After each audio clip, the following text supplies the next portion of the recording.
रवि और सोम बचपन से ही साथ में पढ़े, घूमे फिरे, खेल खेले, साथ में ही खाए पिए, यानी कि दोनों की एकदम पक्की वाली दोस्ती। इतनी पक्की दोस्ती होते हुए भी दोनों के स्वभाव एकदम अलग। रवि एकदम शांत, सुलझा और विषय और वस्तु के हर पहलू पर ध्यान देने वाला, वही सोम एकदम विपरीत, यानी कि उतावला और सिर्फ रिजल्ट्स को महत्व देने वाला। सोम हर काम को जल्द से जल्द करके उसे हटाने के बारे में और सबसे पहले नंबर पर आने के बारे में सोचता। ऐसा करने में उससे कई गलतियां भी हो जाती। रवि कभी किसी काम में जल्दबाजी नहीं करता, वह हर एक काम को सोच समझकर उनके हर पहलुओं पर गौर करके ही करता। हाँ, थोड़ी देर होती लेकिन उसके काम में कोई गलतियां नहीं होती।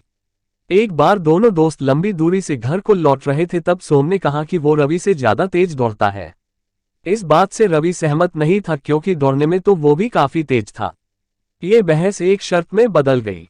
दोनों ने तय किया कि वह जहां पर है वहां से उनके घर तक की दूरी अब वह दौड़कर तय करेंगे और जो सबसे पहले घर पहुंचेगा वह विनर होगा। दोनों ने साथ में दौड़ना शुरू किया। कुछ दूर जाकर वे दोनों कंकड़ पत्थर वाले रास्ते को दौड़ने लगे। वहां पर रवि अचानक रुक गया और अपने जूते खोलने लगा। उसे ठहरा हुआ देख सोम ने मुस्कुराते हुए कहा, क्या हुआ, अभी से हार मान ली? रवि ने सोम से कहा, बिल्कुल नहीं, मैं अपने जूते में फंसे कंकरों को निकाल रहा हूं ताकि आगे जाकर मुझे रेस कंप्लीट करने में कोई दिक्कत ना हो। वो बोला, मुझे छोटे मोटे कंकरों की परवाह नहीं है, मैं किसी भी हालत में तुमसे पहले ये रेस कंप्लीट कर लूंगा। इतना कहकर सोम आगे बढ़ गया। रवि ने अपने जूतों से कंकर निकाले और अपनी रेस फिर से शुरू की। अभी आधा ही रास्ता तय हुआ था, रवि दौड़ते दौड़ते सोम तक पहुंच गया। उसने देखा कि सोम की रफ्तार धीमी हो चुकी है। उसे यह समझते देर न लगी कि सोम के जूतों में फंसे कंकरों की वजह से उसे दौड़ने में तकलीफ हो रही है। देखते ही देखते हैं रवि सोम से आगे निकल गया।